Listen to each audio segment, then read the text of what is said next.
Yo guys, welcome back to Sempre Inter TV. Of course, here to review our 2-1 loss to our arch nemesis Juventus. Not the result we wanted.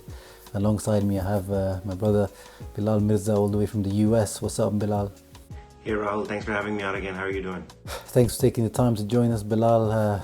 Take it away. What was your thoughts on this disappointing loss, and are Juve still too good for Inter?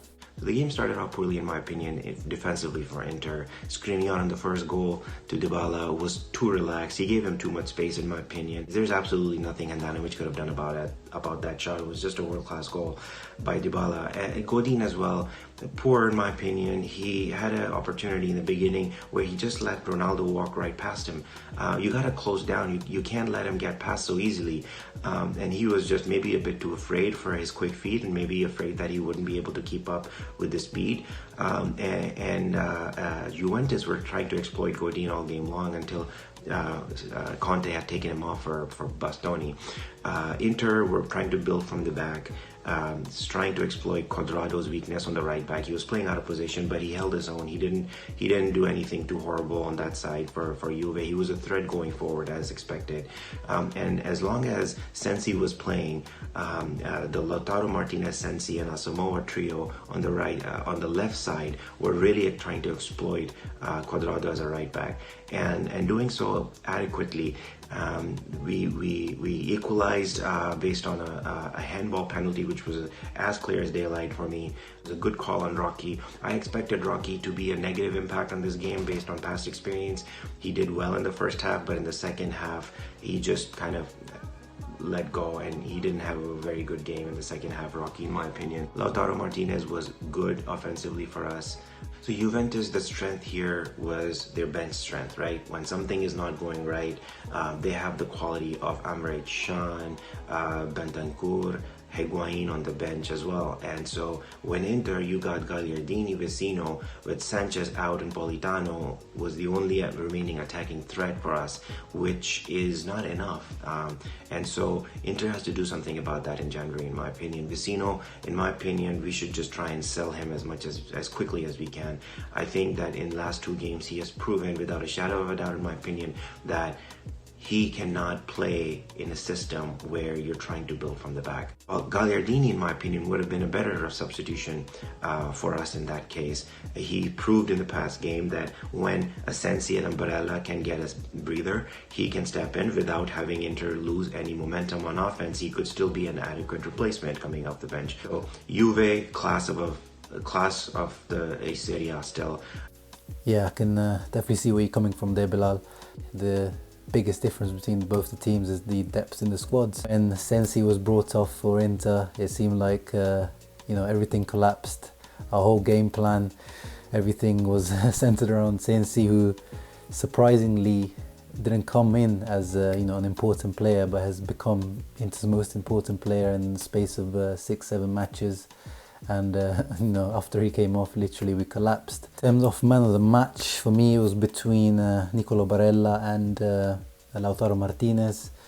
I think I might give it to Lautaro just because of the amount of chances he created and the hassling that he did to the defenders, as he always does. But I was impressed with his performance today.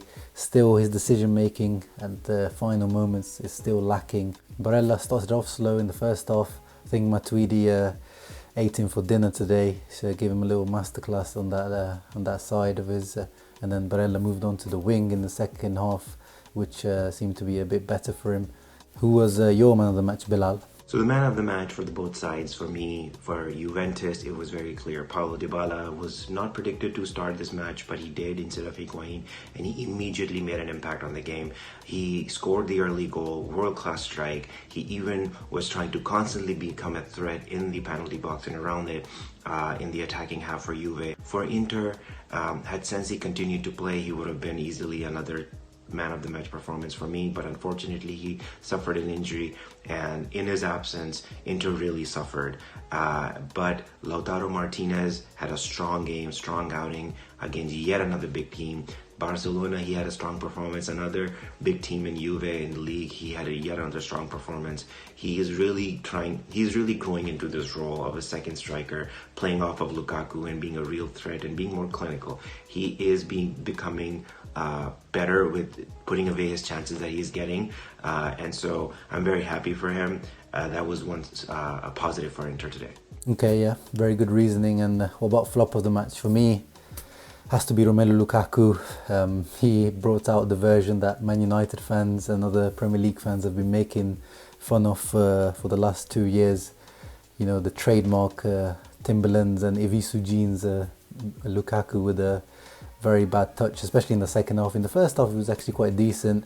Nutmeg de Ligt in a great fashion and had a few good link-up plays, but in the second half, he was not good enough. Lost the ball way too many times and destroyed some of the few good chances Inter had. Who was your flop of the match, Bilal? So we already talked at length about the disappointment in Vecino. However, for me, it is a toss-up, to be honest, between him and Antonio Conte. But to me, Antonio Conte as well, disappointing because second game in a row, he brought on a player which completely derailed the momentum going forward for Inter. Trying to go defensive, trying to preserve the tie away at Camp Nou, failing to do so. Today as well, bringing on Vecino for Sensi. That was completely illogical. I mean, that makes absolutely no sense to me. Gagliardini would have been better in that situation. He has proven himself against Sampdoria to be coming off the bench and doing well. To me, he didn't deserve to be put on the bench for this important match. Coming off the bench, even Borja Valero would have been a better choice in my opinion. Extremely disappointing. So Conte has to improve as well, in my opinion, big time in his substitutes. Yeah, well, now there is the international break, luckily, so hopefully, fingers crossed, toes crossed, everything crossed. I'm going to get my mums to do a few prayers. I'm going to get some juju doctors to do some juju because I hope Stefano Sensi's injury is not too serious and he recovers by the end of the international break, and Roberto Mancini better not call him up for international duty. But that's it from us, guys. Let us know in the comments what were your thoughts on that match. Were you impressed by Inter's performance, or were Juve way too good for us? Or who was your man of the match? Who was your flop of the match? And yeah, as always, guys, please like and subscribe. It helps us out a lot if you enjoyed the content. Thank you to Bilal, of course, once again for making the time and joining us. Thanks again for having me on, Rahul. Happy to be here. Forza Inter. And yeah, see you on the next one. As always, Forza Inter.